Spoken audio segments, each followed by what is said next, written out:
IKA itu worth it? Worth it sih. Halo Sobat Mariners, selamat datang di podcast kita yaitu What's Up Closer to Marine. Hai, kenalin dulu, nama aku Kiki. Jadi di sini aku akan membawakan sebuah podcast yaitu tentang bagaimana sih selak-beluk di ilmu kelautan Universitas Riau. Dan pada kesempatan kali ini kita sudah mengundang tamu spesial yang cukup terkenal di ilmu kelautan, yaitu kita sedang bersama Kak Kori. Mari kita sapa. Halo Kak Kori. Halo Kiki. Halo Sobat Mariner semua. Nah, jadi di sini gimana sih Kak kabarnya saat ini? Alhamdulillah baik. Kabar Kiki gimana? Baik, aman. Yang penting kita tuh sekarang nih lagi minggu tenang, jadi nggak terlalu banyak tugas ya gitu. Bisa jadi sih. Bisa jadi. Jadi sekarang gimana sih Kak Kesibukannya. Apalagi kan sekarang nih Kakak ketua BOM gitu kan. Aduh. Terima kasih loh sebelumnya untuk tim dari IKA untuk podcast ini udah ngundang aku untuk jadi materinya sekarang.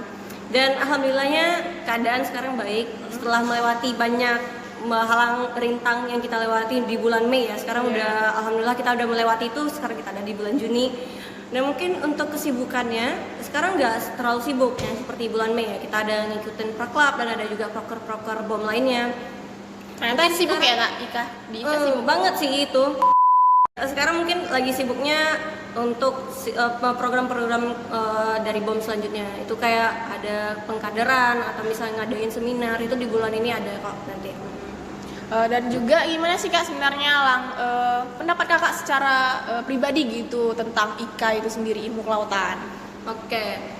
Untuk bicara IKA ya, itu skopnya sangat luas. Kalau menurut aku tentang ilmu kelautan, itu sebenarnya masuknya ke bidang keilmuan, ilmu murni ya. Setuju nggak sama yang aku bilang? Setuju gak sebenarnya? Iya kan? Karena dia tuh udah mempelajari biologi, fisika, kimia, dan matematik. Dan bahkan banyak orang yang mikir untuk masuk ke ilmu kelautan ini katanya nggak belajar matematika. Ternyata semuanya matematika, rata-rata hampir. ya. Bahkan kita mempelajari yang statistika, yang apa lagi rancangan percobaan ya, itu ada cukup membuat otak itulah panas ya. Oke, dan gimana sih sebenarnya aku pernah juga dengar tuh teman-teman bahwasannya kita kalau ditanya kamu jurusannya apa, ilmu kelautan lah, nanti jadi apa, mau jadi nelayan, itu gimana sih pendapat Kakak tentang kayak gitu? Waduh, itu sebenarnya untuk orang-orang yang belum tahu sebenarnya tentang ilmu kelautan itu kan, karena memang untuk lulusannya sendiri itu nggak banyak. Iya betul kan, nggak banyak, apalagi yang lulusannya dari Sumatera. Sedangkan Sumatera aja itu nggak banyak loh jurusan ilmu kelautan. Nih kita tahu nih Sumbar itu banyak pulau-pulaunya, lautnya bagus, tapi di sana nggak ada jurusan ilmu kelautan kan. Cuma di Riau lah yang ada. Sedangkan di Riau kita tahu kondisinya kayak gimana.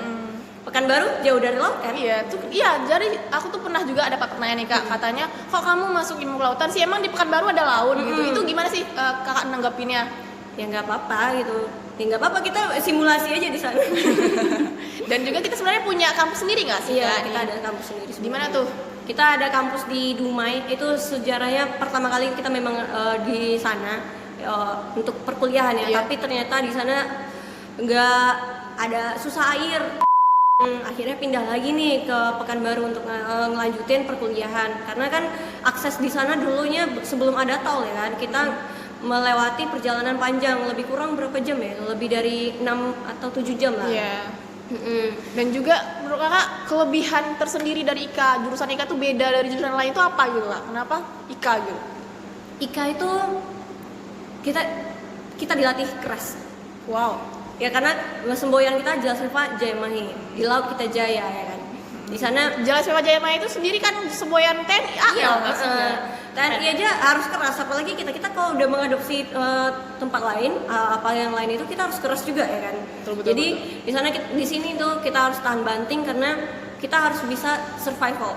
Kita harus bisa survive di mana aja, karena dimanapun kita berada, anak lautan tuh siap untuk tidak mandi. Ya betul. Dan seperti yang kita tahu bahwasannya ilmu kelautan itu anggota itu solid ya Kak. Kayak solidaritasnya itu tinggi gitu. Ya kita tuh menanamkan satu untuk semua untuk satu. Mantap. Dan gimana sih Kak sebenarnya sedikit kekurangan yang ada di IKA nih kalau boleh tahu nih Kak? Kalau IKA keseluruhan itu kekurangannya apa ya? Masih mungkin belum terlalu diakui ya untuk di luar sana, karena kebanyakan walaupun 2/3 dari luasnya Indonesia itu adalah lautan, tapi orang darat lebih berkuasa sebenarnya gitu. Dan kekurangannya kalau di Unri sendiri itu ya itu kita jauh dari laut, kita susah untuk menjamah laut itu sendiri gitu. Dan di sini ini kita kekurangannya mungkin mohon maaf ya dari sumber daya kita, sumber daya yang ada di sini. Jadi mungkin dari peralatan lab kah atau kayak mana? Fasilitas gitu ya. Sih. Mungkin bisa bapak yang di atas tuh. Ya bisa lah ya untuk lebih memfasilitasi gitu kan, biar mahasiswa itu makin semangat belajarnya gitu. Aku yakin kok dari ilmu kelautan sendiri itu pintar-pintar semua. Kenapa gitu? Karena kita memang ya anak laut lah, kita belajar semuanya, pasti pintar. Udah kalau masuk ilmu kelautan udah pasti pintar, itu aja. Oh ya nih Kak, Jiwa bertarungnya sih yang paling perlu diapresiasi. ini yang paling penting untuk calon maba nih Kak, gimana sih apa motivasinya biar mau masuk jurusan IKA gitu?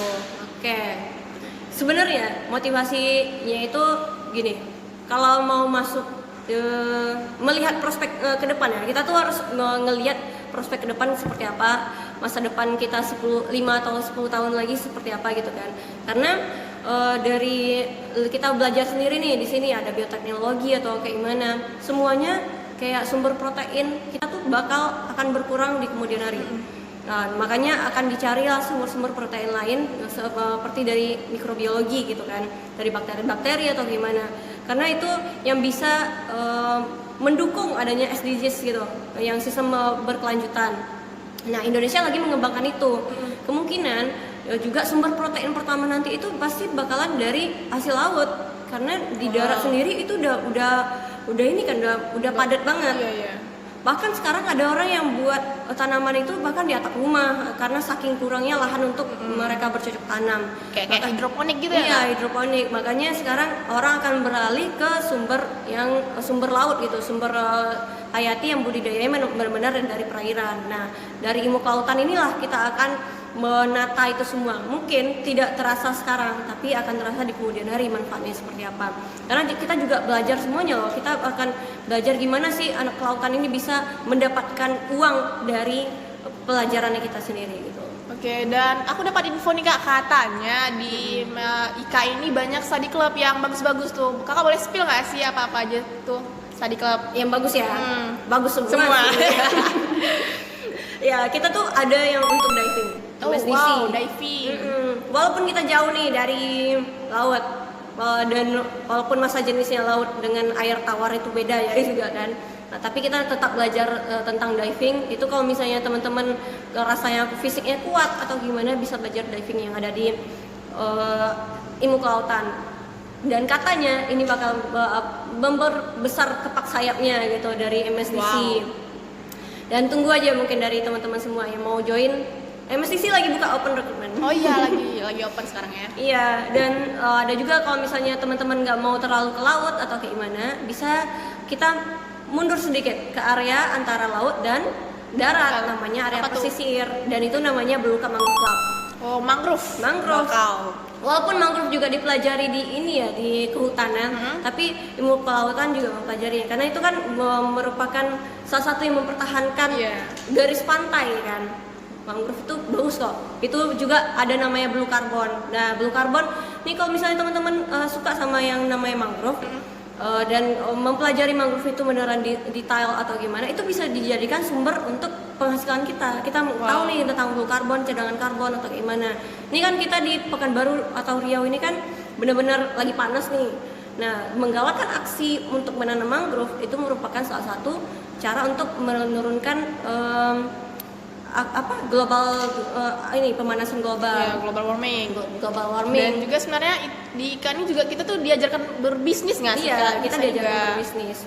Rumput laut, mantap. Itu untuk tahun 2045 mungkin akan sangat dibutuhkan orang ya, karena kita pengekspor rumput laut pertama di dunia. Bagus kan? Indonesia lah itu. Nanti kita lah salah satu orang yang akan mengkultur budidaya rumput laut. Nah, selanjutnya kita ada OSM nih. OSM itu Ocean Survival Mapping. ya tentang mapping lah. Kita belajar pemetaan itu kayak gimana sih, kita sebenarnya bisa pemetaan untuk di wilayah laut, pemetaan di wilayah darat, ataupun kita ini mempelajari langit dan bumi. Ya, kenapa pemetaan itu penting apalagi di IKA kan? Iya, karena apapun itu kalau kita ada penelitian, kita juga akan membuat namanya peta gitu, peta untuk stasiun kah atau peta untuk tempat-tempat lain gitu. Oke, setelah membahas sedikit study club itu kan masih banyak lagi kan Kak? Ada lagi tuh yang English club juga English ada club. dan lain-lain. Oke nih Kak Kori, kita beralih ke guru besar di ilmu kelautan sendiri itu ada berapa sih, katanya banyak gitu? Iya, banyak. Dari kita itu sebenarnya sekarang itu ada 8. Tapi hari ini kita bertambah 1. Alhamdulillah. Itu kenapa aku pakai baju batik ini? Karena aku menghadiri undangan dari Profesor Dr. Mubarak gitu. Ya, Jadi sekarang Bapak udah pengukuhan, saat ini lagi berlangsung ya, kita doain lancar acaranya sampai selesai. Dan itu kita sekarang resmi 9 guru besar yang ada di ilmu Wow, kelautan. banyak ya ternyata. Itulah yang membedakan dengan jurusan lain gitu kan Kak. Terus juga sih, boleh nggak sih ya Kak, spill sedikit aja fun fact di ilmu kelautan gitu, biar calon maba di situ tuh kayak di sini nih tertarik gitu, ada kayak motivasi pengen join di IKA. Kita itu mahasiswa kelelawar, guys. Kenapa tuh kok kelelawar? Kita aktifnya malam. Oh. Apapun itu kita aktifnya malam. Karena siang itu adalah untuk kita tidur ya. Ya itu kita kuliah ya biasa. Tapi kita kalau ada acara memang serunya itu malam. Kita itu sering adain yang ada namanya api unggun. Jarang kan di jurusan-jurusan lain yang ngadain api unggun, cuma di IKA lah yang ada ngadain kalau ada acara itu pakai api unggun. Yeah. Dan aku juga pernah dengar juga katanya kayak jurusan lain di Fakultas Perikanan dan Kelautan itu pada iri sebenarnya Kak sama jurusan kita, karena kita tuh beda gitu. Of course, kita tuh diiri sama orang lain. Kenapa gitu? Buktinya kan kita bilang tadi ada 9 ya, 9 guru besar. Di sebelah sana nggak sampai tuh yang 5 atau kayak gitu. Dan kita juga punya gedung sendiri. Yang lain itu kan misalnya ada di tempat gedung kuliahnya kayak di Patin, Iya, campur gitu kan. Campur. Kalau kita kita punya- ada sendiri namanya gedung Marine Center, dan salah satunya kan kita kan punya kampus di Dumai itu. Jadi kita punya kelebihan tersendiri di sana. Kita punya kampus sendiri, kita punya tempat lab sendiri gitu. Nah, kita mau ngapain aja terserah kita, bebas. Makanya orang takut sama kita. Oke, jadi pokoknya ternyata IKA tuh seru banget gitu ya Kak. Oke, next kita bakalan bantu cara buat maba-maba yang pengen masuk ilmu kelautan tuh pakai jalur apa aja sih Kak yang ada? Oke, untuk maba-maba nih, karena ada beberapa yang bisa masuk itu lewat jalur SBMPTN. Sebelum itu kita ada SNMPTN gitu. Dan sekarang SNMPTN itu udah lewat, jadi ada kesempatan 2 lagi nih untuk adik-adik semua masuk melalui jalur PBUD dan jalur mandiri. Oke, jadi buat teman-teman semuanya yang pengen dan kepo kayak mana IKA itu, lo join aja biar tahu gimana serunya di IKA. Gimana serunya di IKA. Jangan takut untuk menjadi keluarga kami. Karena IKA itu worth it. Worth it sih. Itu yang paling penting. Dan udah sampai di penghujung nih Kak, bisa dong Kakak kasih sedikit closing statement yang bisa memperkuat teman-teman semua di rumah mau masuk IKA. Itu aja. Oke, seperti yang udah disinggung tadi, kita itu berbicara mengenai prospek ke depan gitu. Mungkin teman-teman udah lihat nih manajemen, akuntansi itu udah berjibun lah orang di luar sana, dan ya, peluang kerjanya pun akan menjadi lebih sedikit gitu. Dan untuk itu mungkin bisa nih untuk adik-adik semua masuk di ilmu kelautan, kita cari peluang baru, kita akan membuka usaha baru melalui laut yang 2/3-nya dari Indonesia adalah laut, dan kita lah yang memegang itu. Oke, atau sedikit lah Kak, motivasi dari Kakak. Motivasi, kalau misalnya suka langsung aja, nggak usah nunggu-nunggu untuk menunggu sesuatu itu nggak akan bisa pasti gitu. Kalau misalnya suka langsung ambil aja, karena kesempatan itu nggak datang 2 kali. Dan kalau misalnya teman-teman semua nunggu orang untuk memotivasi, itu nggak akan mungkin. Yang akan bertahan melalui apapun kondisinya itu adalah diri kita sendiri. Jadi kita akan berpegang teguh dengan diri kita sendiri, dan kalaupun ada isi hati kita untuk melakukan sesuatu, lakuin saat itu juga. Jangan untuk menunggu-nunggu orang lain, apalagi nunggu-nunggu teman yang notabene-nya mungkin nggak setuju dengan apa yang kita lakuin gitu.